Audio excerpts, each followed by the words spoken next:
The Mysteries of Udolpho. By Anne Radcliffe. Chapter 1. On the pleasant banks of the Garonne, in the province of Gascony, stood, in the year 1584, the château of Monsieur Saint Aubert. From its windows were seen the pastoral landscapes of Guyenne and Gascony stretching along the river, gay with luxuriant woods and vine, and plantations of olives. To the south, the view was bounded by the majestic Pyrenees, whose summits, veiled in clouds, or exhibiting awful forms, seen, and lost again, as the partial vapors rolled along, were sometimes barren, and gleamed through the blue tinge of air, and sometimes frowned with forests of gloomy pine, that swept downward to their base. These tremendous precipices were contrasted by the soft green of the pastures and woods that hung upon their skirts, among whose flocks, and herds, and simple cottages, the eye, after having scaled the cliffs above, delighted to repose. To the north, and to the east, the plains of Guyenne and Languedoc were lost in the mist of distance. On the west, Gascony was bounded by the waters of Biscay. Saint Aubert loved to wander, with his wife and daughter, on the margin of the Garonne, and to listen to the music that floated on its waves. He had known life in other forms than those of pastoral simplicity, having mingled in the gay and in the busy scenes of the world, but the flattering portrait of mankind, which his heart had delineated in early youth, his experience had too sorrowfully corrected.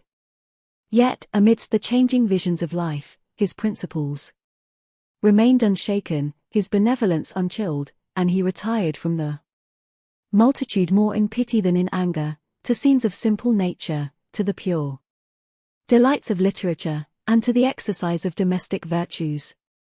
He was a descendant from the younger branch of an illustrious family, and it was designed that the deficiency of his patrimonial wealth should be supplied either by a splendid alliance in marriage, or by success in the intrigues of public affairs. But Saint Aubert had too nice a sense of honor to fulfill the latter hope, and too small a portion of ambition to sacrifice what he called happiness, to the attainment of wealth. After the death of his father he married a very amiable woman, his equal in birth, and not his superior in fortune.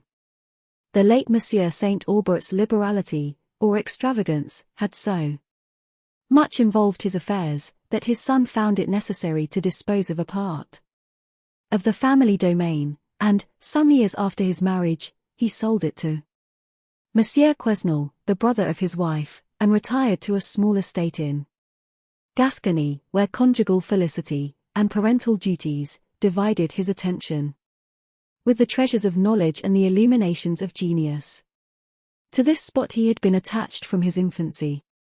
He had often made excursions to it when a boy, and the impressions of delight given to his mind by the homely kindness of the grey-headed peasant, to whom it was entrusted, and whose fruit and cream never failed, had not been obliterated by succeeding circumstances.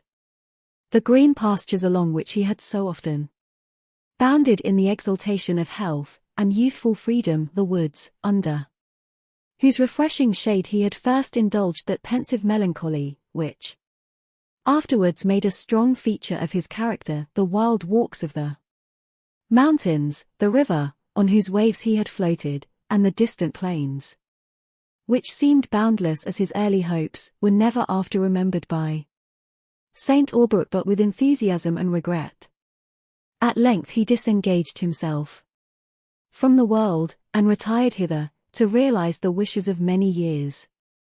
The building, as it then stood, was merely a summer cottage, rendered interesting to a stranger by its neat simplicity, or the beauty of the surrounding scene, and considerable additions were necessary to make it a comfortable family residence.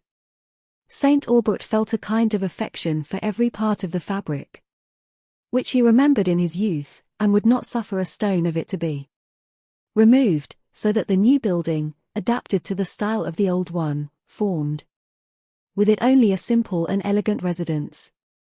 The taste of Madame Saint Aubert was conspicuous in its internal finishing, where the same chaste simplicity was observable in the furniture, and in the few ornaments of the apartments that characterized the manners of its inhabitants.